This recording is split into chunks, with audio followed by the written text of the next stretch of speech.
तेरी यादों का तेरी याद में निहा तेरी यादों का तेरी याद में निहा तेरी यादों का तेरी याद में निहा तेरी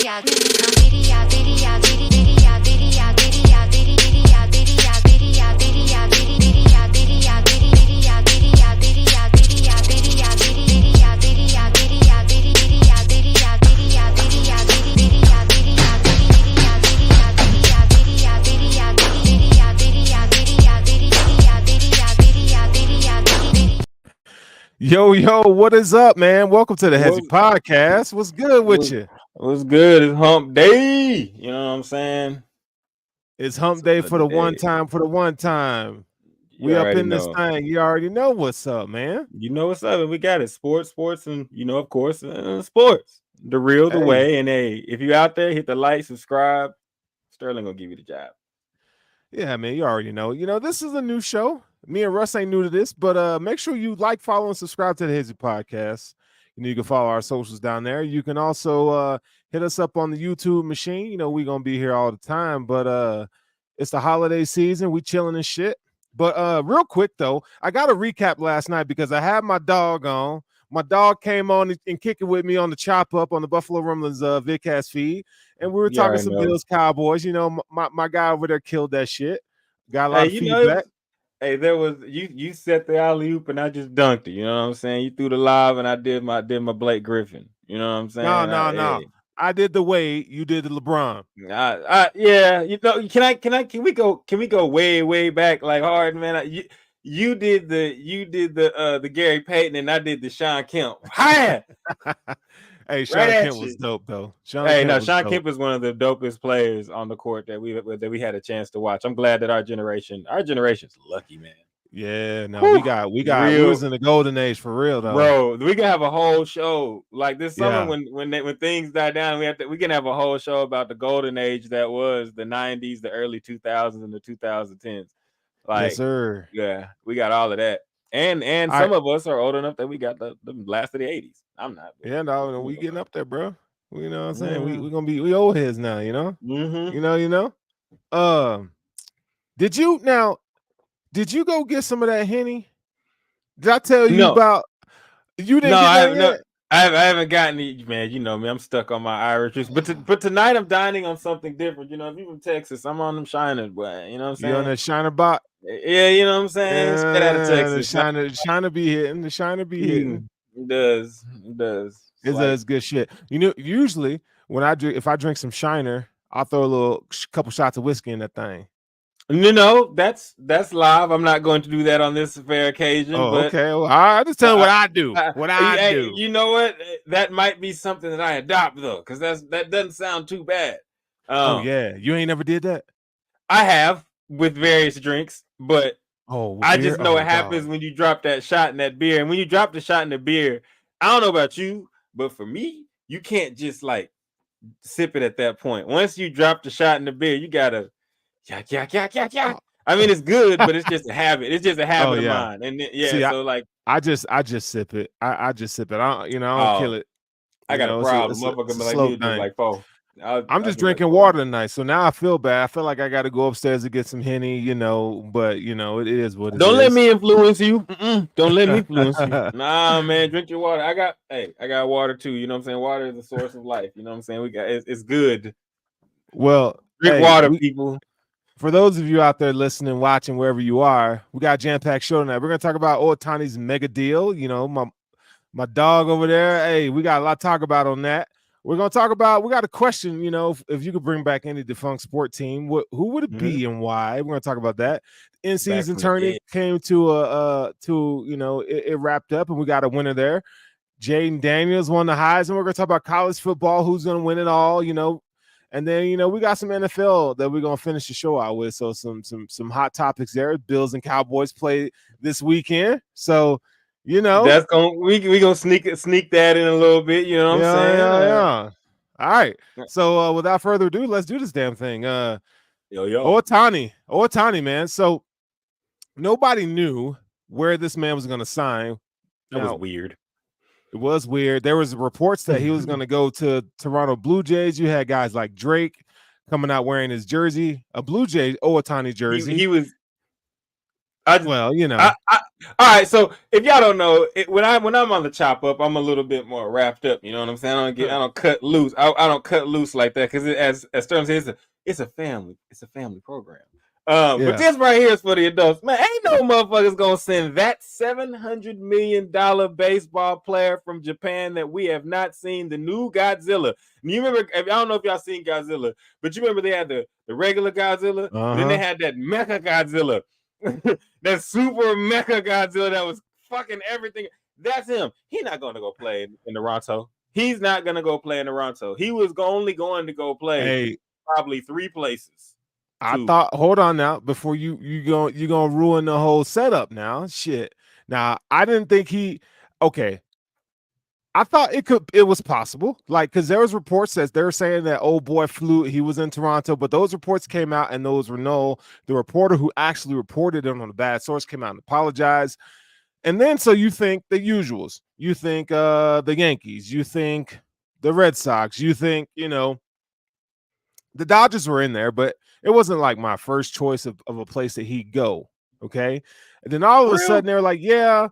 Well, the Ohtani sweepstakes are going to wrap up on Monday, and then we got a verdict on, was it Saturday is when we found out he signed for $700 million. Now, there's a kicker. I don't know if you know this part. You probably no, because we tweeted on it. There's a kicker. So the man, it's a 10-year contract. The man is making $2 million a season up until the last year of the deal, where he's going to get that $680 million just topped off. My man, I ain't never seen a contract like this. What are your thoughts on a contract like that? And what does it mean for Major League Baseball in general? So we ain't got it right now. So this is as a dear friend of mine would say, hey, you got $700 million in the bank to pay the motherfucker, you gonna pay him. So to me, it screams, we gonna have $700 million, probably. You know what I'm saying? And if we don't have to come up with it either way. But I'm just saying, the way that it's structured just screams to me that baseball is doing baseball things. I would like to see what's going to happen in year 7 or 8 of this contract, to see how they're going to try to make it dissolve or split it up amongst some kind of way. But the way they're doing it does scream to me that we ain't got it right now. But the way that it's looking, we should have it. Which, hey man, I guess. To me, I would want to hear from Ohtani. What's up? You know what I'm saying? Like, I need to know, like, because if someone told me, I'm gonna sign you to a 10-year contract, but you're not gonna see the bulk of it for 7 years, no. That's crazy though. That's crazy. I wouldn't even have thought of a cutting a deal like that. Sterling, we're cool. Like, if I would have said, hey, Sterling, man, if I was to give you, I'm gonna give you $10,000. Now, what I'm gonna do is I'm gonna give you $10 every month, and then 5 years from now, I'm just gonna break you off like $8,500. Like, you know what I'm saying? Like, you'd be looking around like, Russ, man, I fuck with you, but you think I'm stupid? You think I was born last night? Like, and it gets better. So there's clauses in the contract to where, like, if they change ownership, or like as a manager he doesn't like, he has an out. So like, he set himself up. Oh, and by the way, he's still guaranteed that money on the contract. So it's like, I feel like the Dodgers kind of sold their soul to this man, and I don't think he's worth $700 million, man. He's not, because word has got out that the thing that makes him most amazing is not going to be a thing anymore. So if he's not going to be pitching and hitting at a rate that he was, which made him the best baseball player we've ever seen, then what's the $700 million? You know what I'm saying? You're either paying $700 million for a pitcher that's going to not to, I don't know, he's gonna break at some point, because he that's what he does. That's what a lot of these guys do, but that he gets injured. And so you're paying for a pitcher that's either gonna get injured, Jay's got that shit, or you're gonna pay for the most expensive DH ever. Right. You know what I'm saying? And there's no DH in the National League. So yes. And so it's kind of like, all right, and I guess you could. I don't know. It's just weird. I do think that he's the best baseball player when healthy. He's the best for baseball player sure. we've ever seen, No by doubt. far. No doubt. No one is better than that dude. But the thing is you got to be realistic because probably the second best player. This could be argued, and I know they're all in the background are like, God, stop talking baseball. So we'll get off this second. But arguably the second best baseball player is going to be on his team, and that's Mookie Betts. So it's gonna justifying that money. He gonna have to do some balling because there's other players on that team, but it's just $700 million for a guy that right now is hurt. We know how baseball goes. He's probably gonna get hurt again. And another thing we know about baseball is even though we all have our teams and we root for our teams, like you're a Mariners fan, correct? Yeah. Mariners. I like the Yankees. Some people out there that don't care about like their morals in life, like the Astros, Boogie, my friends in Houston. I'm just glad he didn't go there. But no, I'm not gonna shit on the Astros because the Yankees ain't shit right now, even though we got Soto. But this isn't a baseball show. But I just think that it's just one of those things we're just gonna have to see. But the way it's structured screams to me someone's gonna get hurt or someone's gonna get traded or moved because, like you said, they don't like what's going on. It just doesn't. It screams to me like the Pujols deal, bro. It's like that's a lot of years, you know. Yeah, it's a lot of years. So hopefully they can put a lot of talent around him. So maybe them winning a couple World Series, right? Will ease the kind of $700 million over 10 years. Blah, they got to win a couple titles for that to feel justified. Because I think he's probably a $350 million player. Yes, I was gonna say that sounds about right. Two things too. They either because baseball is older and it's gotten past the point of championships or bust. And two things in baseball, he's either gonna have to put up stats that make him look like the best player ever if they never win. Three roads, I guess, or they're gonna have to win a couple titles because their team is so great. Or if everything goes right, both. But you know what I'm saying. We'll see though. We'll see. It'll be very interesting. It's just. It's kind of it's going to be very interesting to see how them boys perform because I know baseball's long as they need to win. It's not going to be like I know you said we'll see if they got the talent. They got the talent. They have more than enough talent. If they don't win next year, it is a failure. It is, or at least lose fighting hard. You know what I'm saying? No, it will be considered a mass failure. But it ain't my team. Shit, like I just can't. Mine either. I can't believe they decided to spend that much money on a guy. It's just asinine to me. But whatever. Like, I mean, I'm sure the kids are happy around there. That boy family gonna be eating for generations to come. Oh, the Dodgers are gonna be the shit on the show though. Like on the show, the baseball game, Dodgers gonna be. They're gonna be. Everybody's gonna be picking the Dodgers. I mean, I hope that's cross-platform too. With the season, we're gonna see. It is cross-platform. The season sucks. MLB the show. Give us a real season, man.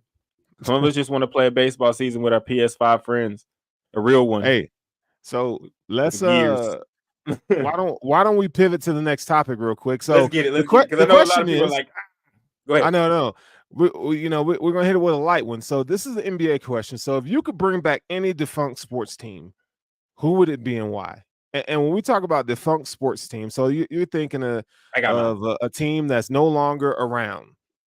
Okay, mine's been the same for the last. I forget.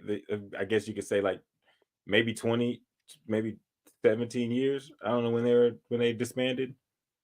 2000. Okay, so how long was 2007? What's 2007? That's 18 years, 17 years, 17 years. Long enough. Seattle Supersonics, 100%. 100%.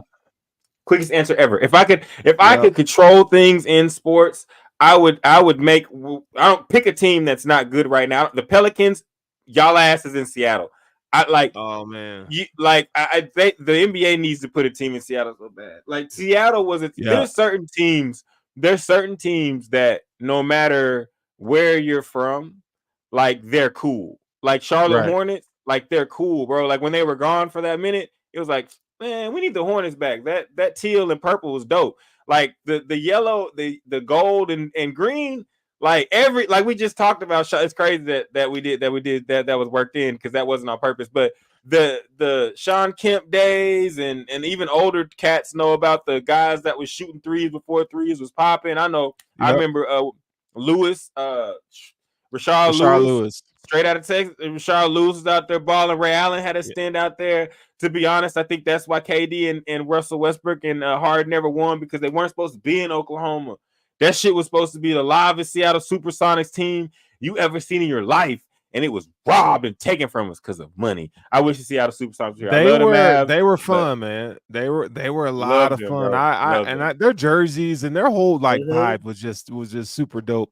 You know, I would venture to say the Vancouver Grizzlies. That's it, bro.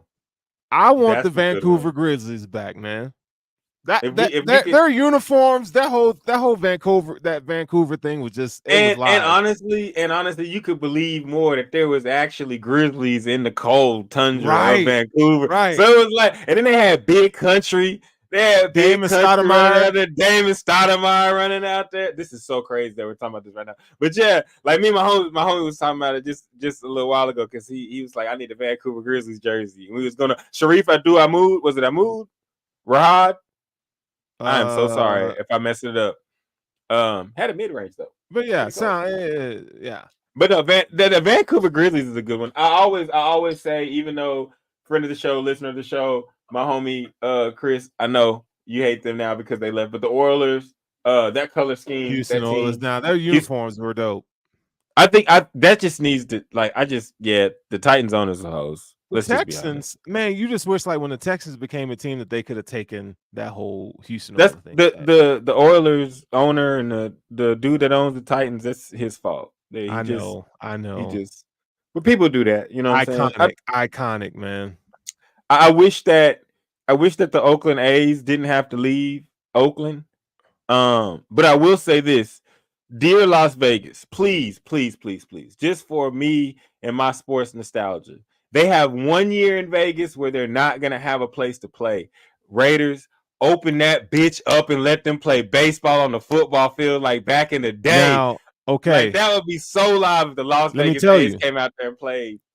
So I was in Vegas about a month ago, and I got to see where the A's are going to be playing. So that they have a minor league team out there, and that stadium's pretty dope. It's pretty dope.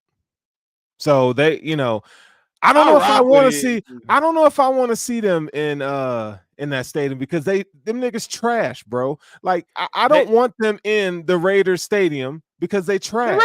The Raiders trash right now. Yeah, but see, it's like the NFL is held in such high regard. You can't put them niggas in there, man. Man, back in the day, they played in the same spot. But that was dope though. And I was just saying they should do that just for even if they just have a throwback night. Man. They should put the baseball field in the middle of that bitch on a Monday Night Football, just the lines, and have people in there yo. I know young people what the hell, man? Bro? Why is there dirt on the field? You don't understand. Dude. You don't understand. That used to be so iconic, dog. Bro, watching them live on TV back in the day, used to be so cool. Because you was bro, half the field is dirt. And they just mobbing in it, and it was cool. But yeah, dude, that was live. So I remember that. All right, so we got that wrapped up. All right, so in-season tourney. So and the conspiracy theorist in me, I know you're gonna hate this take, but I'm gonna tell you. Oh God, here we go. The NBA had to have LeBron win it because he's the GOAT, and it's another notch in the belt, But the Lakers come out on top. The Lakers came out on top, and they won it with defense and depth, something that they been struggling to find in recent years, and they did it. So I ain't gonna take nothing from them. The NBA has now come out and said that in the future they would like the winner of the in-season tournament to get an automatic bid. So that's my haters rant. So that was common sense. They should have had that this year. There should have been $500K automatic playoff bid. Me personally, look, I'm gonna put it like this because I can go on a whole diatribe and rant about how I don't like how people just don't like the tournament or are upset about the tournament. Mm-hmm. It is not one, it is not a championship, NBA championship. So to the people out there like trolling and saying it is, well, you're trolling. And to the people out there that are mad at the fact that something else can be won in the NBA, shut up. Like it's like in the future we are going to say this cat had 4 MVP. We're not talking about LeBron, but just any other. Let's just say years in the future, player X. Oh man, he was cold as hell. He had 3 MVPs. He won the in-season tournament like 3 times, and he had 2 NBA Finals titles. Like it's just going to be a stat. Like the MVP is a stat. Like something like that is a stat. It is a really good addition to the middle of the season for once in our entire generation. Like we just talked about how we're lucky that we've seen a lot of basketball and a lot of football through these years. For the first time ever in our lives, the beginning of the season of basketball has mattered. The beginning of the season of basketball has not mattered at all. It has just been more time for them to warm up. We got to see the Oklahoma City Thunder that they was about that life. We got to see. That's why I want to see teams get an automatic bid. But we got, and I'll talk about that in a second. But we got to see Halliburton show out. Oh, Tyrese Halliburton was great. We got to see the opening weekend. We got to see Steph ball his ass off and was like, nah, bro, like I'm trying to get that bread. And that's another thing. When you put some money on the line and tell some boys to hoop, you're gonna get a show. You are going to get a show, and $500K per player, not split, per player. That was, man, it was worth all. I just think people are getting so mad at the fact that they take their GOAT debates, you know what I'm saying, so seriously, and they want so bad for different players not to have, dude, you know what I'm saying? It is what it is. LeBron won it. Not you, dude. Not saying you, dude, but I'm just saying people out there, America, it is what it is. LeBron won, and he probably won because Tyrese Halliburton caught that hot streak and Greek didn't do what he was supposed to do. Because honestly, if the Lakers would have played the Bucks probably would have beat them. Man, in my opinion. I don't know, man. I think in a 1-game scenario in the middle of Las Vegas, I think the Bucks can get that shit done. If Anthony Davis ass can go out there and go for missing fucking layups and go out there and be on fire and be doing his thing, then yes, I truly believe that Dame, which I think will get out of this funk, and that'll be other episodes later listen down. Listen to this though. If Anthony Davis, if we can get that Anthony Davis more consistently, I don't think there's a team in the league that can beat the Lakers in a 7-game series. If Anthony Davis, if you took a snapshot of the Lakers during the in-season tournament run with Anthony Davis at that level consistently, there ain't nobody beating the Lakers. And if anybody, you ask anybody I know, I love Anthony Davis, and I'm the Anthony Davis guy. But I'm gonna tell you, we've been waiting for that for over a decade. And it's sad that we don't get it more often. At a certain point in time, I just realized, like, okay, I feel you, bro. You're not gonna give us, 3 crazy good games in a row. You're going to give us, 1 good game, a bad game, a good game, a good game, and a bad game. You know what I'm saying? And then you're hurt. But you're going to show up in like game 7s and shit like that. You know what I'm saying? So it's like, it's one of those things that you deal with. He's not gonna dominate, quote unquote, dominate a series or anything like that. But he's gonna do his job. But I don't expect for Anthony Davis to do. But I do think this was, for me, this was more of a. I know people don't like LeBron, but this is what I like about LeBron, because he's not my favorite basketball player ever. I just like the fact that he takes his job seriously. Like he takes basketball like, see, I'm not saying the other people don't, but like everybody in the world was yelling and screaming, and I think that's why they won. Everybody's, does it matter? Does it not matter? Da, da, da, da. And he was like, look, $500K, another type of trophy. He just looked at it as, look, it's something I can win. And I truly believe, I see people posting shit about like, we don't hang banners. If Kobe was playing, and God rest his soul, if Kobe was alive, he would have fought to win that shit. I swear to you on everything, Kobe wouldn't have been in that bitch like this in-season tournament don't matter. He would have tried to win it just like Bron tried to win it, and probably more so. Yeah. Like the nigga would have probably tried to go for 70. An in-season tournament for Kobe Bryant in November? December? Oh, come on. No, he's like Carmelo, all those guys that played, like Shaq, all of them, they all would have tried to dominate, because if you tell somebody, I'm going to give you a trophy and $500K, you going to play? Yeah, I'm going to play. And it's going to matter. Like, and if you think it doesn't matter, you're just a sore loser, or the guy you didn't want to win won. Like, and for that, deal with that shit. Like, I wanted the Mavericks to win, and they shitted the bed. Like, Luka complained about the courts. but Luka busting people ass. Might be the MVP. No, he is though. We'll talk about Luka sometime. All right, so that wraps up the NBA portion of the show. But so now we're gonna kind of pivot. We're gonna kind of Hesi, if you will, to college football. College football is the I-Ching right now. Real quick, I don't know if you've seen. I'm gonna send you an interview when we're done with the show. But basically, I don't know if you saw it on Jason Whitlock, the kid that played football for Colorado. I didn't because I blocked him. I'm gonna show it to you, man. There's be some dudes out here crying, bro. I'm not gonna lie. I blocked Jason Whitlock like completely. Oh, I do too. But it came up on TikTok, and I had to see it because basically it's this kid crying, former CU player, because Dion told him that he had to go. I saw the story on that. How soft do we gotta be now? Bro. How soft do we gotta be? I saw that. You weren't good enough. It's Division I. The light skin dude with the high top. Yes. Curly high top. Yes. Soft. Yes. That whole thing was soft. Shame on Jason Whitlock for trying to out Deion Sanders like that. But anyway, Jayden Daniels. See, that's why he's blocked out, because I saw it from a different perspective of what you just said. Look at the bitch assness. I know you're not supposed to speak of his name, but that's one good thing P. Diddy did. Like, he said, stop the bitch assness. You know what I'm saying? So, you just gotta. I almost said a Dave Chappelle joke, but I can't do it. But yeah, no, you gotta stop it, man. Like, I think that at a certain level, these aren't peewee kids, bro. Like, you can feel sorry for the kid in high school or the kid in middle school or the elementary school kid, or you can feel sorry for them, man, you know, because they're locked into a situation, and it is what it is. You find out you're not as athletic as you want to be, all sorts of things. You have already been accepted to a D1 college football. It is up to you, and you're an NIL nowadays, which to me, I see both sides of it. So if we're going to pay you money, we're going to treat you like you paid. If you're not performing, we don't want you. Like, if we weren't giving you money, free food, free gear, football experience, you wouldn't want us either. So like, it's not like people are picking these programs based off of just pure love. Like, Oklahoma ain't knocking on random motherfuckers' doorsteps saying, "Hey, you want to come play?" Nah, you got to be nice with the shits. Like, you know what I'm saying? And motherfuckers ain't trying to go play in Texas for nothing. You ain't going to that 40 for nothing.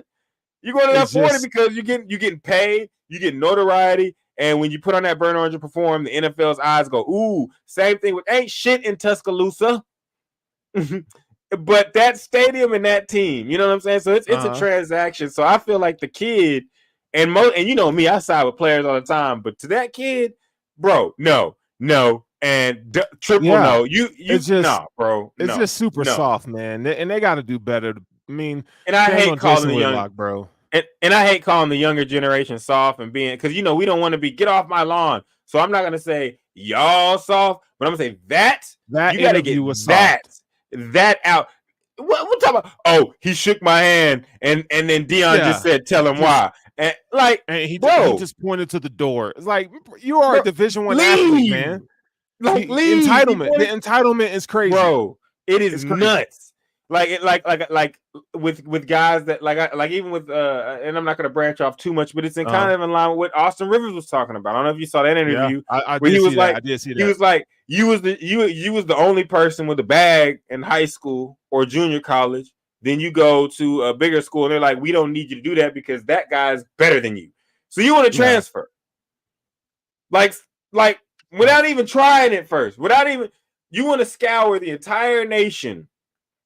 Instead of saying, you know, I'm good enough to, you know what I'm saying, be a cog, like a starting cog or a cog period on a team, you know what I'm saying? Maybe they don't need me to 2-3 dribble step back. Maybe they just need me to catch it and shoot it. Or maybe they just need me to play some defense, you know what I'm saying? And like, so we're not going to get into basketball. Football, the same thing. Quarterbacks, I got to the school, I'm not starting. Man, I believe in the transfer portal. Like, I believe it should exist. I think it's a dope concept. I think players should have the right to move. But to be sitting there bitching and crying about the fact that a coach didn't want you, it works both ways. If you get to leave the coach when you need to leave him, then the coach can tell you to leave. Like, you shouldn't be. It shouldn't be like it used to be a one-way street where it was just coaches got to control everything, and now they said players, you can leave. You can leave. Stop bitch. You can leave. There are 100. What is 110? Is it 110 FBS schools, bowl eligible schools, it's something like and that. it's over 100 schools you can choose, bro. If and they lost and they won one game, so you need to look in the mirror because one, you played on a team that won one game, and number two, you got cut from a team that won one game. So you need some self-reflection, young nigga. Did you read the comments though? They were like, one dude was like, "Well, that's crazy that he told the kid to leave from a team that finished only won 4 games on the season." It's like, oh my god, bro! And it just never ends. It never ends. But it's just like the people that got mad at him for when he came and warned the guys and told them, "Hey, man, I'm bringing players. If you can't cut the mustard, leave. If you don't think you can cut the mustard," and the weak-minded people left because they didn't believe they could do it. Like a lot of these things that coaches do is just a test to see if you are going to fight through an adverse time, an adverse period. Like, and you can find out really quick, man. And Dion found out really quick who's ready. Like the interview shows you, like if he was really about that life, fuck that interview. Did Dion cut you? Yes. And I joined a team in the Big 12 because we play Colorado September 28th, and I'm ready to go. You know what I'm saying? That's what you do if you really play ball. That's what you do if you really want to be. You know what I'm saying? And especially if you've already been accepted as a Division I athlete, you got some skill. So I'm not gonna sit here and call the dude trash, but his mentality is trash. No, I mean he's a Division I athlete. I mean he gets some respect for that, but it's like you're not the victim here, dude. Yes, at all. So at all. All right, so people wish they could get cut from a D1 let's team. talk about that means something they had an good. Opportunity. Jayden Daniels wins the Heisman, dog. He won the Heisman and he deserved it. The kid was phenomenal this season for the LSU Tigers, for the Tigers. Go Tigers. Go Tigers. Go Tigers. Did you by chance look at this man's stats? Can I just tell you what they are? Yeah, you can tell. Yeah, I just remember 50 touchdowns and I was like, yeah, listen, this dude threw for 3,812 yards. Okay. He had a 72% completion percentage. Yeah. 40 touchdowns passing. Yeah. Only 4 interceptions. Now, let's look at his rushing statistics. 1,134 yards and 10 touchdowns. This man was he was the offense. How many players are on how many players are on a college football roster? What is it like? 92 or something like that. Anything. All right, so to the other 90 guys, Neighbors and Jayden Daniels are excluded. What the fuck are you doing to the coaching staff? You had a quarterback that literally put the best stats up ain't that the best? That's the most touchdowns, isn't it? Is it? It has to be pretty close. It's close. I don't know for sure. I know his completion percentage and everything he did was like top 5, I believe. And if I'm wrong, I could be corrected, and that's fine. Correct me, but I will say this: I love the fact that popularity did not win because I thought that Michael Penix would win, just so they could say the 3 highest grossing and rated schools plus the Heisman champion. Yeah. I'm happy for Jayden Daniels, and I'm happy for Jayden Daniels because we saw the video when he left Arizona State. He was going to Arizona State, you know what I'm saying? Herm Edwards Prize pick or recruit. Things didn't work out there when he decided to leave. Teammates calling him trash, saying he wasn't that good. And just to see, that he goes to LSU, he plays under Kelly, and he gets it done. They I believe not this year, but last year he was able to beat Alabama. Yep. This year it comes up, he puts up amazing stats. It's just an incredible season. Only thing I will say is I just hate when, and this isn't a diss to the players. This is more so like, and I don't think anybody else should win. He's deserving, but I hate when we end up with a Heisman that's not playing for a national championship or not in the mix. Right. That's unfortunate. That's the hurter for me. Maybe you should play. I forget. There's a lot of things else you could have done. But that's the only thing for me is I my point of view was this, and it would have. And yes, it's probably like a man, damn, but it would have cost him. Yeah, it would have cost him Heisman. But my point of view is this: if you're gonna pick the 4 that you picked and fuck over Florida State, this is why it don't make sense. And I know it's not the same committee, but you're gonna fuck over Florida State, who went undefeated, and then the guy that gets the most stats but ain't playing none of the games, he win the Heisman. It's just ass backwards to me in college football. It's just like Jayden Daniels deserved it, but shit, if y'all gonna go for the favorites and y'all gonna give us what we want, then shit, pick motherfucking Michael Penix Jr. so we can see that motherfucker play against Texas and everybody else. And on top of that, I want to say this: stats are amazing. And yes, you know me, I was rooting for Michael Penix Jr. You know I was. And I was a little bit upset, but damn it, the kid took Indiana and made them popular at football for about a year and a half, 2 years. And then he goes out, and then he goes out here, to Washington, and he's actually in the playoff. And so after the Florida State debacle, and after watching this Heisman, NCAA, what does winning mean to y'all? What does winning games really mean to in any of this as y'all selection? Because obviously winning don't mean shit, especially if you take it to Washington. Let's be honest, Washington won shit. They weren't on nobody's radar unless you was out now. There. What do you mean by that? What do you mean by that? Before Penix got there. Okay. Before Penix got there. Let's just say before this year jumped off and you saw what he was able to do with Rome. I'm not saying they were lacking talent. I'm saying we weren't thinking about them. This man puts programs on the map. Like Michael Penix is a guy that takes a program that no one's thinking about and says, I make it hot. Like Indiana, like the moment he left, everybody left, coaching left, they back. And bad football is a non-existent sport. He's a special player. I mean, there's no question about that.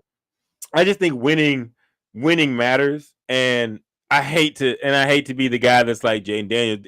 He deserved it. It's just I think that Michael Penix, in my opinion, with everything going on, the narratives and everything, I just think that man deserved to win it. But I do get the fact that shit, him and Bo Nix old as fuck. So Yeah, I'm cool. I like the fact that Jayden Daniels won it just because like he was the most dominant player in college football in the SEC.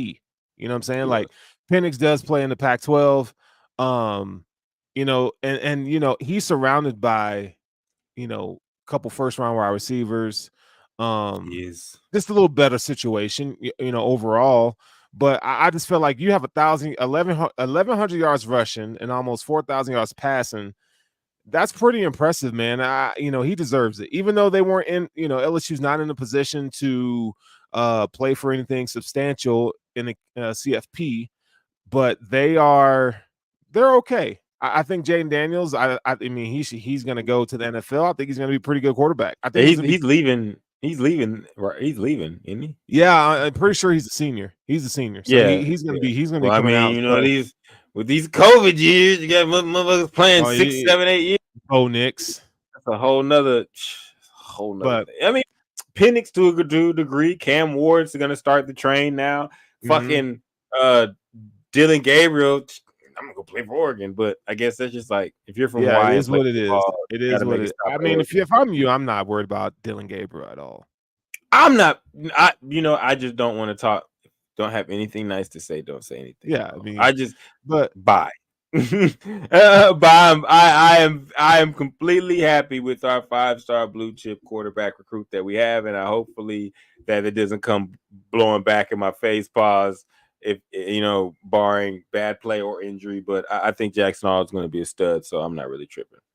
All right, so college football playoff is right around the corner. We got 3 weeks till the big games. And, sir.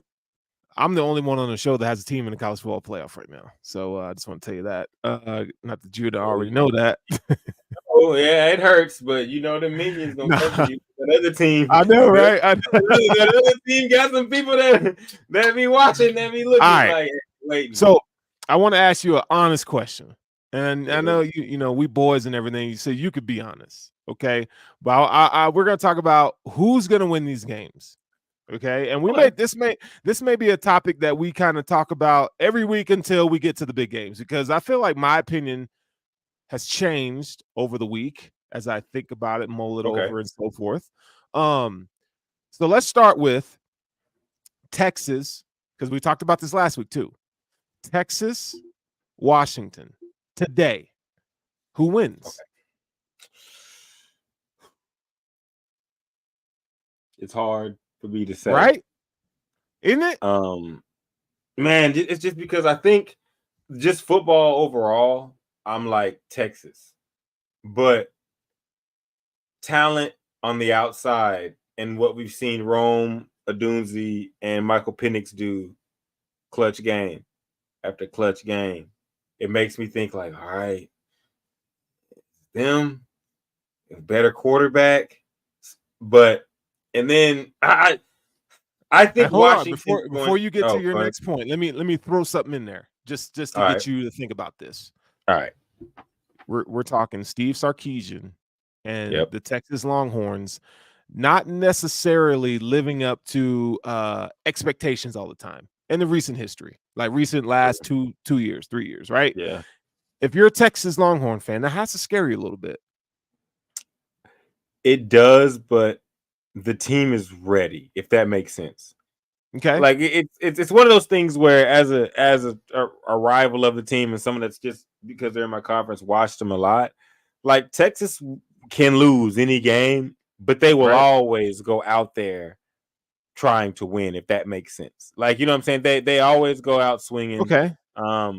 And things might not go their way, but there's something about them in their it's like their slogan says, their fight, which they do have a lot of, you know what I'm saying? And so that knowing, I mean, I've watched both teams, but I watched a lot of big, I mean, I'm in the same conference. So seeing Texas, I feel like I've seen more of their players. I trust their players a little bit more because I'm literally sitting over here thinking in my head, like, Russell, you trust the Longhorns team as a whole more than you trust Washington. But you know that Washington is exceptional on offense at a position that makes a hell of a difference in college football. Because when you have a wide receiver and a quarterback that are on the same page in college football, it's different.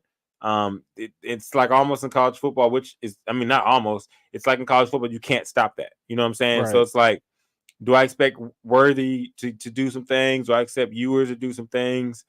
Yes. Do I accept Sanders to do some things? Yes. I expect the Texas defense to play well, but something it's just like these playoffs have always been you either a juggernaut or the stars come out. You know what I'm saying? And I think I think that Washington, I really like Penix and Rome, but I think I'm a man that stands on mine, so I'm gonna go with Washington still because I picked them. Okay, so you're gonna go Washington because I picked them last time we talked, so I kind of have to. I don't want to waffle back and forth. You don't have to. Yes, I do. Yes, I do. So okay, so let's look at Washington real quick. So we know Michael Penix, we know the receivers, right? Mm-hmm. They're great. The offense is really good. Your concern has to be with the defense. With the defense. That defense is Swiss cheese. Now, one could say that they got a little better towards the end of the season, but for the most part, this is the point. This is the part where I think Quinn Ewers and Worthy and those guys can really, they could take the game over at any point in time, because that defense, I mean, this game is like, it could be a complete shootout. You know what I'm saying? These teams, but these teams have they both have flaws or things that could scare you that make you say, well, because like Quinn Ewers is awesome, but he can go have one of them weird Quinn Ewers games where he forgets what the hell he's doing at quarterback. Or gets hurt. Gets hurt. Or gets hurt. You know what I'm saying? And then on Washington's side, what if the trenches, they just lose? What if they just lose in the trenches? Because Texas got the D line. Yeah, they got some dogs. You know, so it's like you go out there and you're looking at the skill position players, but in the first three plays of the game, if Washington can't do shit, and they're just stuck or they're just getting dominated up front, game's gonna be over. Because once that happens, like there's not really you can game plan as much as you want, but if you're getting your butt whipped up front, you're gonna need some miracles, a couple of them, not just one. So that's the only thing. That's the thing on Washington's side that makes me like sit back and say, because like it's like Texas can come out here and win the line of scrimmage, run all over them, and also stop them from moving the ball. But at the same time, Texas is a team that could go out there firing on all cylinders and all of a sudden just forget. Like it would just leave. It's like, what the hell? Like did someone change the sticks? Like what the hell just happened? Right. So yeah. So but okay, I'm gonna stick with what I said before. You're still sticking with Washington. Yeah, it's shaky. It's shaky. Okay. If I had my last, I'll put you this. If I had my last $20, I wouldn't bet it on Washington. I wouldn't bet it on Texas. I go to the nearest restaurant, get some meat, and just watch the game and enjoy it. I wouldn't bet on it. but yeah, I'm gonna go Washington. I'm gonna pick Washington. I'm gonna go today. I'm gonna go Texas in this game. I just think that Texas has the roster. You know what I'm saying? Like they not only do they have the roster, but I feel like they have the big game mentality. Like Sarkisian's been in big games before, right? Yeah. You even though he hasn't as of late, playing Alabama was huge for them, and beating Alabama was huge for their confidence. Washington beating Oregon twice, albeit a good win, but Oregon's one of those teams that kind of underachieves too. You know what I'm saying? Like you're just like, because Oregon should have beat Washington both times. If you ask me, I felt like they're the better team. That game also, and that speaks to something about Washington. Like we can beat teams better than us, and the reason why is because we got these two guys, and we got some other players, but we got this quarterback. You can't do it without defense. You can't. But Texas is a team that has the weapons, but for some reason, it's very good, but not dominant. And I'm talking about this year. Very like Xavier Worthy should be able to catch 3 touchdowns a game off of the fact that he's faster than every other human on the field. But it doesn't really happen that way. Play calling, whatever, it just doesn't happen that way. Then you got Sanders, their tight end. He's just really good. And you know, when we get on our draft shit, he's gonna be top 5. But really good tight end. But it's kind of like, you know, like why you would think that Texas would be winning games like Georgia wins games. You know what I'm saying? Like really, really, really dominating opponents that have equal ability. But whenever Texas plays against someone that has equal ability or matches them, I'm not saying they're gonna lose, but the game is closer than expected. So I have Washington, and I'm picking Washington because I think Michael Penix will take him over the top. All right, I'm gonna go Texas here. All right, so shots on it. We're gonna have to. Let's 3 shots. Yeah. Hey, put 5. Shit. All right, so here's what we do, because me and my homies do this as well. So what we do is we say, I don't want your money, but I want a little bit of your pride. So we're gonna put shots on it. And here's what happens. So whoever wins, you have to take the shots and you have to put them on camera. And so I guess it'll be in the 5 shots will kill me. In the but you got to put them on camera. You know what I'm saying? So I guess what we're gonna do, this gives us a reason to set up some sort of like Discord or something for the we just do it on the show, and we'll just. Oh, you're gonna do it? Oh, that's even better. Live.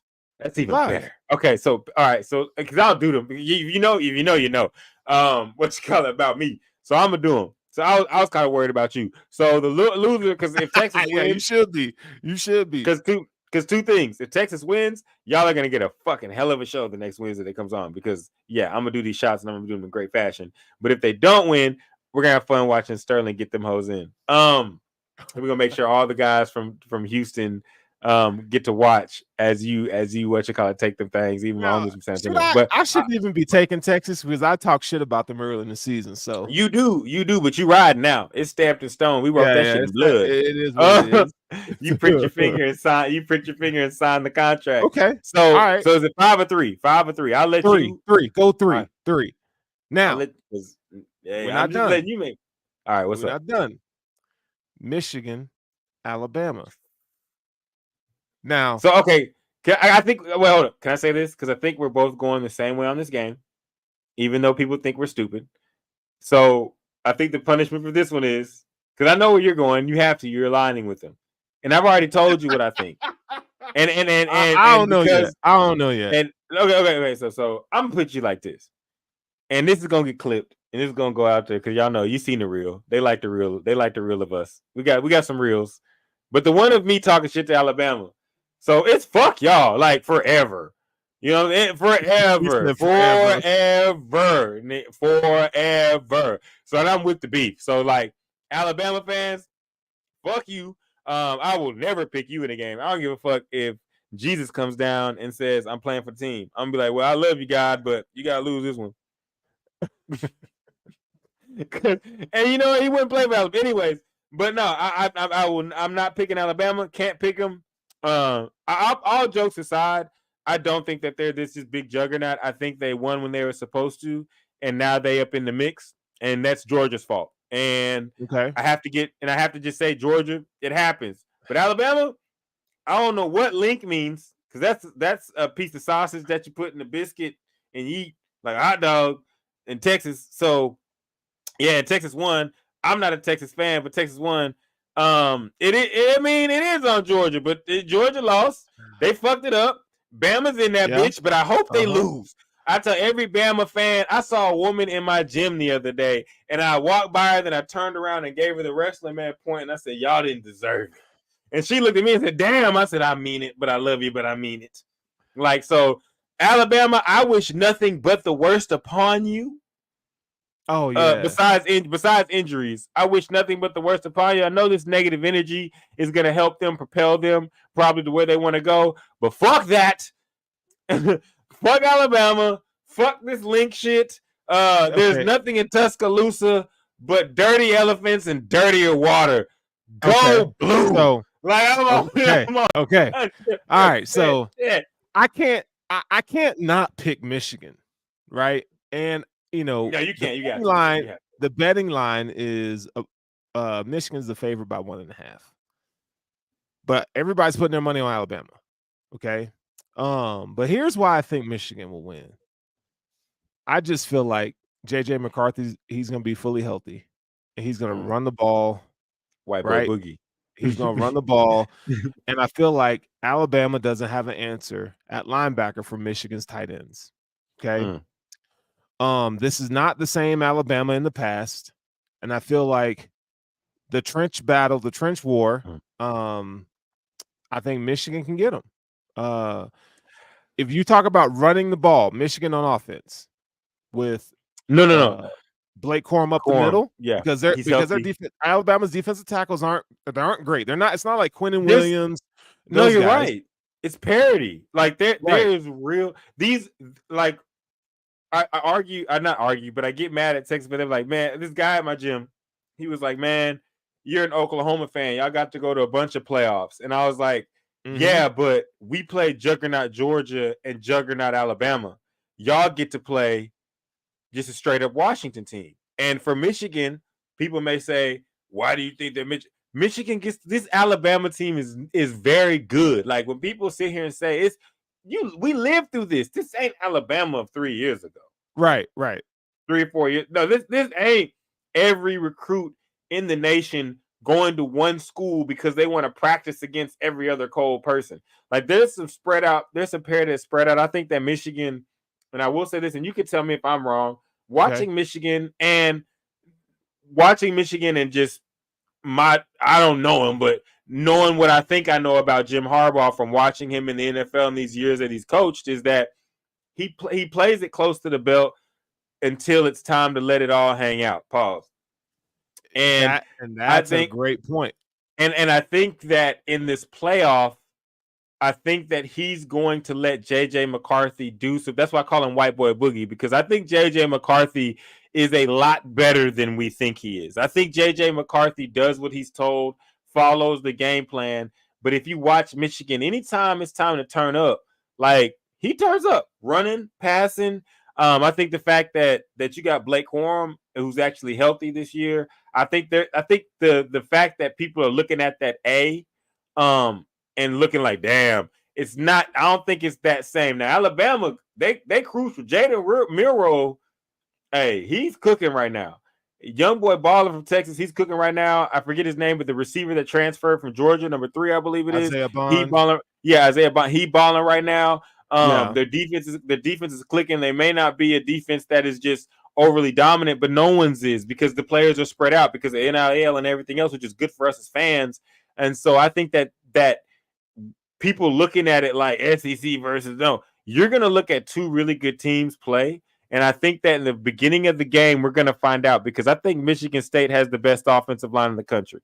You mean Michigan? Michigan, I'm sorry. I think Michigan. I'm sorry. He said Michigan. I'm not going to make any jokes. I'm not going to make any. I'm not going to make any jokes. I'm not going to make any jokes. But my bad. But I think Michigan does have the best offensive line in the country. And that's just because I believe if you could play bland the whole season and win all your games, that means your offensive line is doing everything they can, and it's all about execution by your skill players. And so, and that's a very dangerous team that can do that. And so I think that when they do get out there versus Alabama, we're going to see a little bit of different, scheme, a little bit of different wiggle schemes and wiggling a different couple of plays that we haven't seen before. I think they're going to open it up. When you look at like Alabama in that defense, I just think they're just not the same. There's holes, and you make a good point about JJ. They're gonna empty the clip. They're gonna empty the whole clip. We saw that last year with TCU, and Michigan had 45 points, 50 points. TCU had a bunch of points. What's gonna happen again? I think this is gonna be a shootout. I think Jayden Milroe is gonna put on a show, even though I think that Michigan is gonna lose. I think that. No, but I even though I think that Michigan is gonna win. I'm sorry. Even though I think Michigan is going to win, I do think that Jayden Milroe is going to put on a like CJ Stroud type. Oh my God! I'm gonna tell you something. Here's a big if. If Milroe can complete passes in the short to intermediate area of the field, which he struggles with. So like if you ask him to throw a deep ball, he could do that all day. Okay, here we go. So if you ask him to throw a deep ball, he could do that all day. Michigan has two good corners, right? But if you ask Jayden Milroe to hit the short to intermediate areas of the field, he struggles. And here's the deal. This is what I'll tell you. Michigan, they get their defensive coordinators from the Ravens. And who do the Ravens have a quarterback? Lamar Jackson. So these guys are used to seeing this each and every week, okay? So what I'm telling you is this.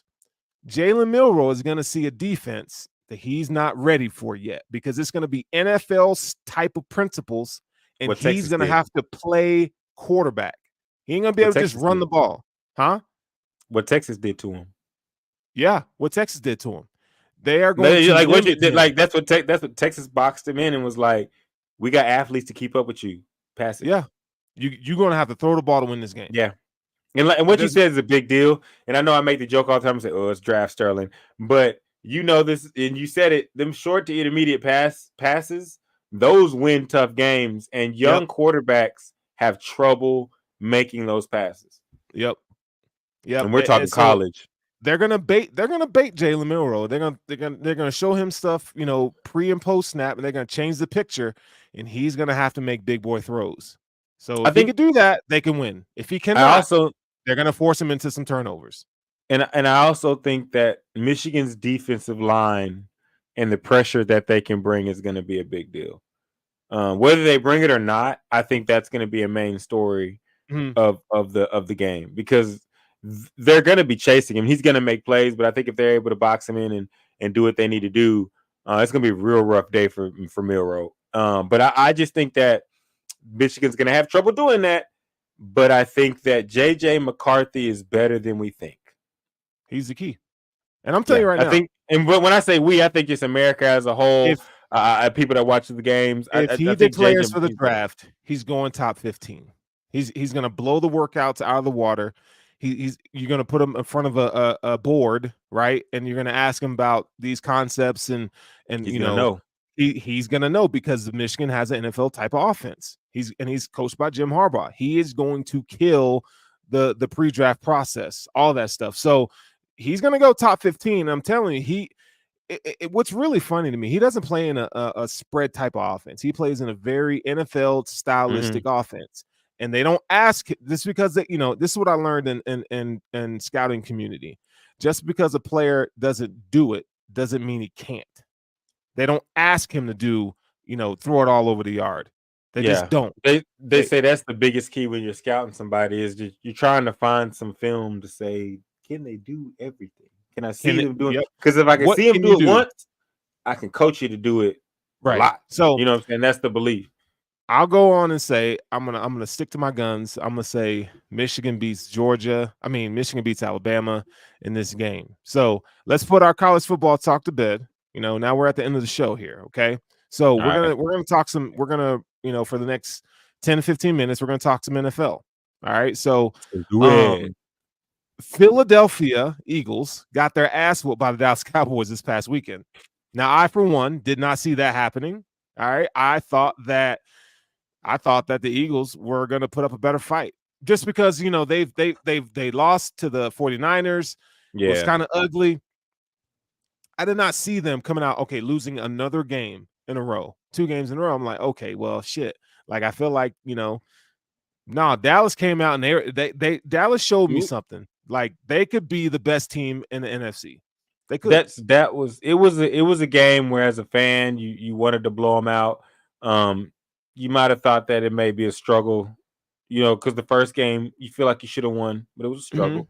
But the showing that the Cowboys put out there showed me 2 things. Some teams are on the incline and some teams are on the decline. And right now, with the way which the Eagles have played a lot of difficult games in a row. Yep, they have. And they're coming up on a part of their schedule that's going to give them a little bit of rest. So I'll give them that. But it looked to me like a team that was on the ascension. I always say in football, sometimes playing a lesser competition is necessary because you got to just see yourself. I said this last night. You got to see yourself be able to do it. So that you can believe that you can do it. And the Cowboys were just on a rocket ship up. The Eagles are a rocket shit down. But they were on a rocket ship up. Right now, the Eagles are falling. But they do have a couple games. Now, I will say I'm looking for them to be on upset alert against Seattle and against Arizona because Kyler is back. And a lot of times, games like that, you can see good players like Kyler Murray still won. So those are the ones I'm watching out for. But I do believe the Cowboys I think they are. San Francisco's the only thing in their way. You made the joke last night. You were like, the Eagles are a hurdle. And I was like, yeah, they're a hurdle, but San Francisco's a wall. So yeah, I think that San Francisco is a team that the Cowboys can aim for, but you got to take it one game at a time. There's not really. It's a remains to be seen type situation that comes with this NFC. We know what we've seen. Every team has shown up. Like we had the Eagles time in their season where they were showing up. The San Francisco have been a steady force throughout the entire year, and the Cowboys showed up when they needed to. So all these top teams like Detroit, and the ship's kind of wavering, but Detroit was doing what they needed to do. So this is kind of like, all right, you guys have set yourself up to be called. We're not going to talk about Atlanta. I'll just say one thing. It is a damn shame that a team like that is going to get to host a playoff game, and we're going to have to call it the Special Olympics because their coach is their coach and does things that make me think he might be in a special classroom in the corner of the building of the school. Anyways, I'm going to get in trouble.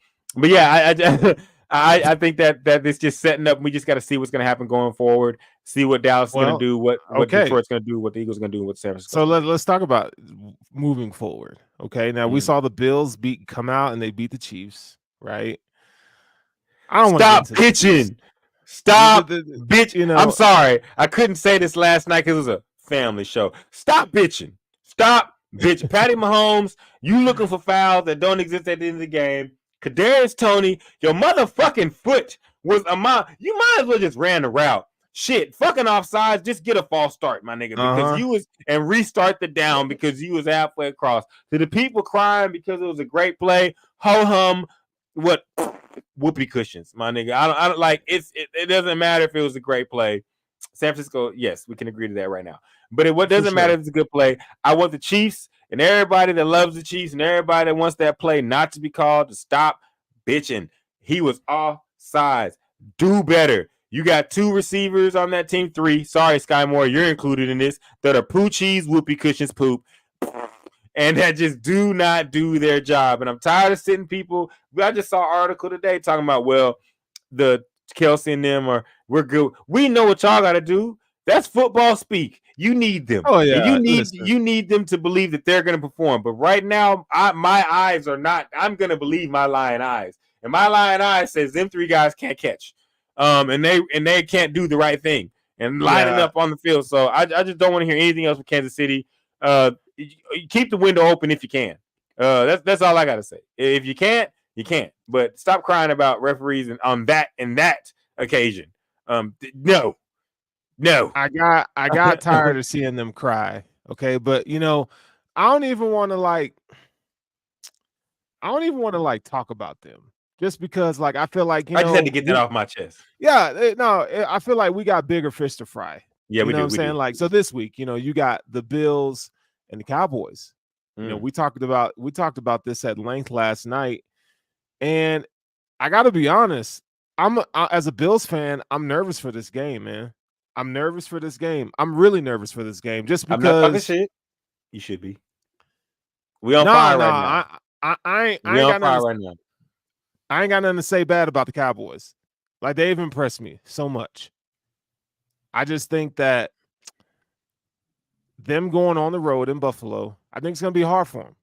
I think it's going to be hard for the Cowboys. It's a test. It's a test. They're not going to blow the Bills out. The Bills, that's one thing. The Bills do not get blown out. So it's going to be a close game regardless, right? I think it's going to be. Now I see, because I don't believe that a 10-point loss is a blowout.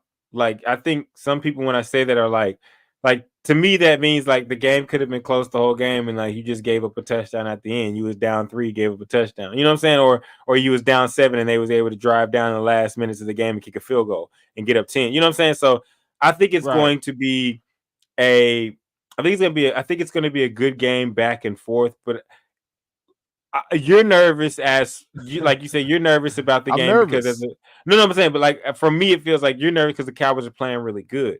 As a Cowboys fan, I'm like, okay, this is another stepping stone that unfortunately we need to step over.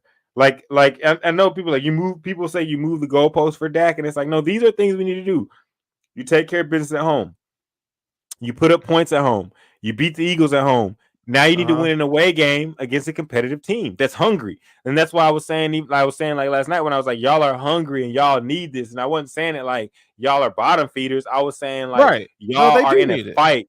You know what I'm saying? Yeah. Y'all are in a fight for y'all's division, and y'all need this. And the Cowboys are in a situation. I don't know the division, just playoff spot in general. They need it. Yeah. And the Cowboys are in a spot where they're trying to state their dominance. They're trying to say that we belong in the upper echelon. And in years past, this is a team that the Tom Brady's would win, that the Peyton Mannings in the regular season, that they would win to solidify playoff spots. Now, if the Bills lose, it'll be rough, but it's fine. If they could lose any game, this is the one that loses. This one. Like, yeah, it's fine. It's not an AFC opponent, so they'll be fine. All they have to do is win the next 3, and they'll be good. Yeah, right. If you look at the Dolphins' schedule, it's murderer's row. So the Bills will be fine. They could lose this game. Dolphins gonna let me down. I wanted to talk so much shit, but they let me down like 42 Doug. Niggas let me down. But no, I agree with you. In the way that the Bills schedule set up, and I think these interconference matchups, deep in the season or even in the middle of the season, you can lose them. Like San Francisco lost to the Bengals. You know what I'm saying? You can lose them, but they're still measuring. Like, they're still measuring sticks, and they're very important measuring sticks to see where are we as a team. And on your side, it's, are we ready to fight, and are we ready to go make this playoff run and get this done? And to the Cowboys, it's like, are we ready to solidify ourselves as a team that people got to respect, not just wait for us to fail? Like, if they win this game in Buffalo, it's not a home game. Cowboys are really good at home. Not a home game. It's away. Hell, it's going to be more than likely, it's going to be cold and dirty in Buffalo. On this weekend. I don't know if I haven't read the weather, but it's Buffalo, so it's gonna be cold. I wish we had Diggs versus Diggs. We don't, but it's gonna be a test for both teams. Both teams are gonna fight really, really hard to win this game, because a loss does not kill you, but a win puts you in great position for both these teams. Yeah, no, it's gonna be a really good game. Right now, man, it just feels like the Cowboys, they're good. They're really good. No, They're it, playing. it, They're it playing feels good. well, and they got depth. They got pass rushes galore. They, it's not just two guys, right? They got Feels like Parsons. 14. They're 4 deep at defensive end, right? Deron Bland was their third cornerback, and he's playing like an all-pro corner. He'll probably get all-pro recognition this year. They're phenomenal, and so the Bills are going to have the Bills are going to have their hands full. They're going to have their hands full. I don't know. I said it feels. If you ask me right now, I would tell you that the Bills. If I had to give you a score prediction, I would say 31-27 Bills.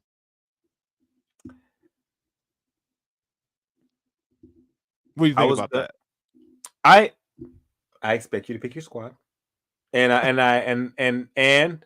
I'm glad you picked it there. I don't see it that way. I'm close to y'all, Thomas, my dog said he said 27. Thomas is a New York Giants fan. His opinion. Hey, Thomas. I'm joking. No, Thomas be on it. He knows a little bit something, but he hates the Cowboys. No, he's being biased. He knows he knows the type of game this is too. I'm not being biased, I should say. He knows the type of game this is too. But I honestly believe we're looking at an exciting game, America's game of the week. Tony Romo calling it. I'm thinking Cowboys win 34-24. Okay. We've given up some points, but I think it's one of those games where it's going to be back and forth. But in the fourth quarter, like I said, I think it's going to be one of those games where the Bills are. It's 27. It's like 27 to. It's 24 to 31. Some field goals get kicked, or the Bills are down 7 and the Cowboys got to make it down the field, to kick a field goal to put it out of reach. Now, I think it's really one of those types of games where it's going to be close, but at the end, go ahead. Me and Thomas was cool until you said this. See, this is when you need to put down ESPN First Take. Okay, you need to put down Fox Sports. Josh Allen currently leads the league in total touchdowns. Light a fuse. There is no way that Josh Allen's having a shit year. He is top 5 in most categories in quarterback play. He is top 5 statistically. He's not having a shit year. You want to talk about turnovers? Guess who has 1 less turnover than him? Patrick Mahomes. Guess who has 2 less turnovers than him? Jalen Hurts. But we don't talk about that. Can I say this though? Because I know this. I know this Thomas guy. So when he's saying that Josh Allen's having a shit year, knowing him, and this is what's so hilarious about him, he's not just talking about stats. He's just talking about the year in his life. Thomas talking about every day he wake up and he like, damn, all those stats you just named, and they still don't love me, man. they still don't love me, and I gotta go out here and do it again. So I think, I really do think that's like Thomas. That's where Thomas comes from. Is I think he's like, yeah, stats are good, but this shit been rough.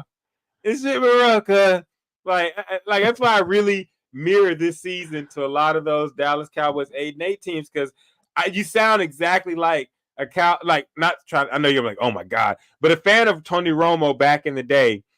You sound a lot like we would be like, look at his stats, like he's lighting this shit up. But then you look at him on Sunday and say, yeah, this motherfucker having a tough go at it. Like, we're 8-8 or we're 7-6. Like, we're trying to struggle through the playoffs. Like, I don't even want to get into Sean McDermott, bro. That's the reason why the Bills their records like that. I'm gonna leave it at that. I don't want to talk about Sean McDermott because that nigga makes me mad, bro. Jason Garrett Jr. He's something, nigga. If I could smack, someone just turn the burner on. Sometimes I just want to smack that nigga. Just smack that nigga. But it is what it is. Josh Allen's got to endure that. He's got to endure that shit. But it's gonna be in closing. It's gonna be a great game. It's gonna be a really good game. On paper, the Cowboys are the better team. They have the better roster. They got the better weapons. They got the better coach. Like there's no. Can I say this as a Cowboys fan? Do we have the better weapons, or are our weapons playing better? Y'all got the better weapons. Let me tell you why. You got CeeDee Lamb who's playing like a top 5 receiver. Stephon Diggs is struggling right now. You have a real number 2 wide receiver in Brandon Cooks. Okay. You got a budding star tight end. Wait. Okay. Now that I know how you feel, I didn't know how you felt about Gabriel till last night. And shout out to Poe. That nigga trash, dog. Gabe Davis is a whole bitch. He's trash, nigga. And listen to this, Russ. Are you with me right now? Oh shit! And listen, this ain't Madden, Gabe. In 3 of the last 5 games, Gabe Davis had 0 catches, 0 yards. 3 of the last 5 games, bro. His route running. I ain't gonna sit and defend him. I'm not gonna defend him. This nigga route run, bro. He is so tight hip when he runs routes, man. I'm so sick of that nigga. And his hands a vertical are receiver. Y'all can have him, bro. Nigga, I will sell him for a bag of fucking Klondike bars, nigga. Get the fuck out of here. I'm tired of Gabe Davis. I'm so sick of that nigga. What would you do for a Klondike bar? I mean, not keep him on my roster. Y'all can take this nigga. Y'all can have him. I give him away for I'm sick of Gabe Davis. So fuck Gabe Davis right now. I can say that on this show. Okay, no, you can. This is what. Yeah, fuck hey, tell your people if you're joining us from the chop up, hey, it's a little bit different. You know, this is what you know what I'm saying. Hey, it's the mud. We'll see you nice. We'll see you nice on other days, but down here, yo, we tell like it is. And Gabe, you got the stone hands. You're looking like hot hands. But actually, you know, I'm my bad. If we're gonna talk about people not catching the ball, I know we're not. I know we didn't talk about them, but I gotta go back to the boys wearing red and yellow.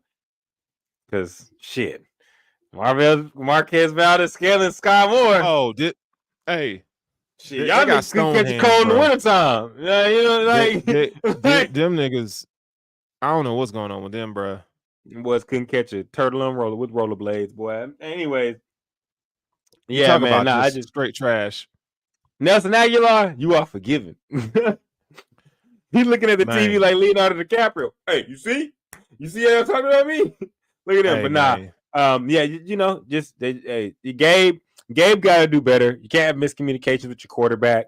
But all those things that we've named, and talked about, are the reasons why I do think the Cowboys can come up on top. But I do think it matters a lot in football, real football that happens in real life, when these guys go out there and have something that they want to prove. And I think that the Buffalo Bills, they want to put a notch in their belt. But I do believe my Cowboys want to make sure that the world knows this ain't no fugazi shit. We out here. And y'all have to deal with that. Here we go with that fugazi shit. Hey, you know, hey, you already know. Third Coast.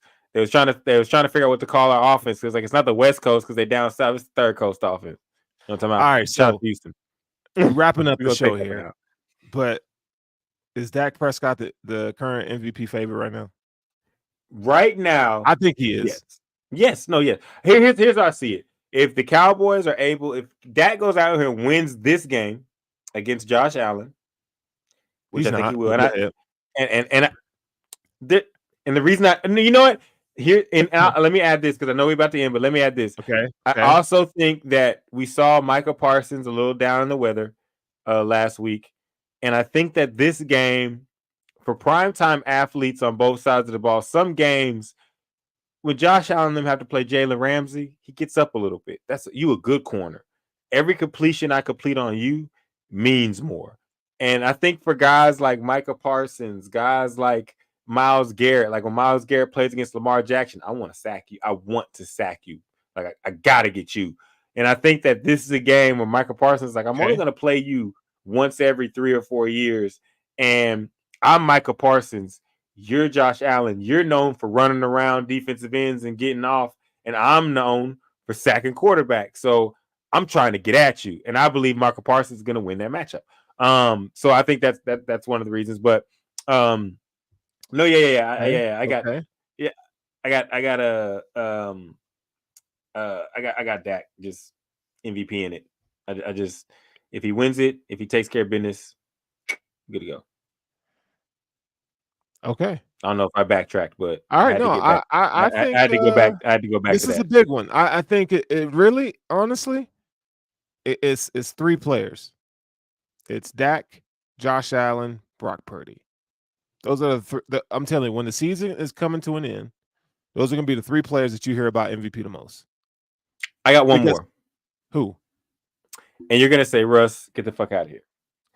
If Jalen Hurts goes out here, their schedule is fuck that. Fuck that. No. No. Pete. Bro, they play the Seattle Seahawks. I don't care. New York. Fuck Jalen Hurts, nigga. How would you? Well, are you okay? Because you got a headache. You got a headache. No. Pete me out. Bro, they were putting Jalen Hurts at the top of the list because of his push-tush touchdowns. They play the Seattle Seahawks, the New York Giants twice, and the Arizona Cardinals.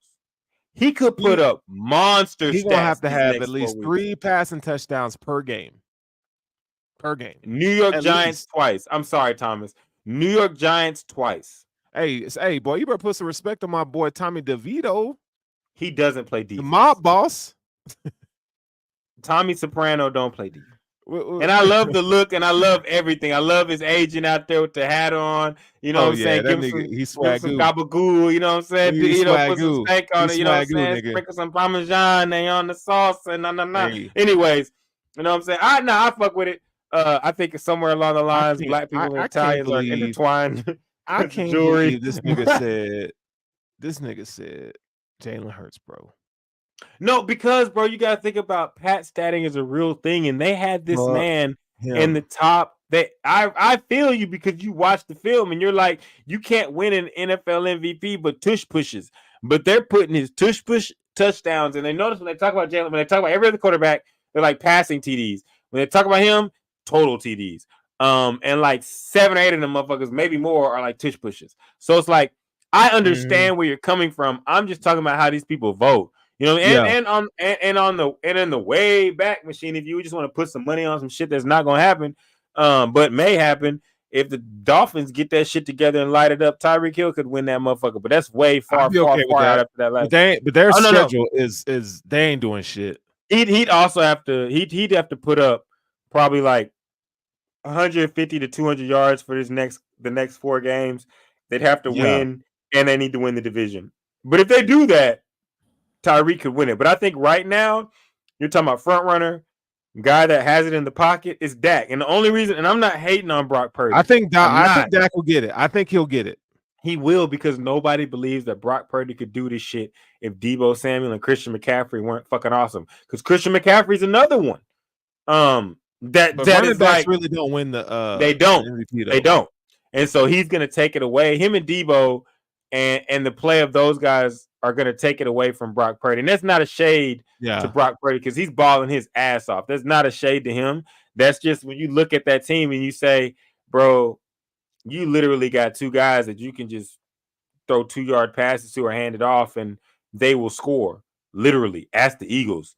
Deebo did it last week. Solid. Deebo did. The first game of the game against the first play of the game against Seattle, Christian McCaffrey breaks it. That's not your fault, bro, that them niggas cold, bro. It's not.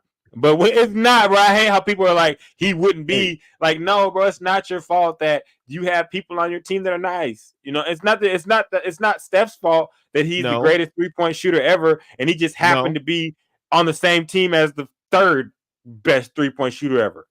Because it's probably going to go Steph, Ray, and Clay.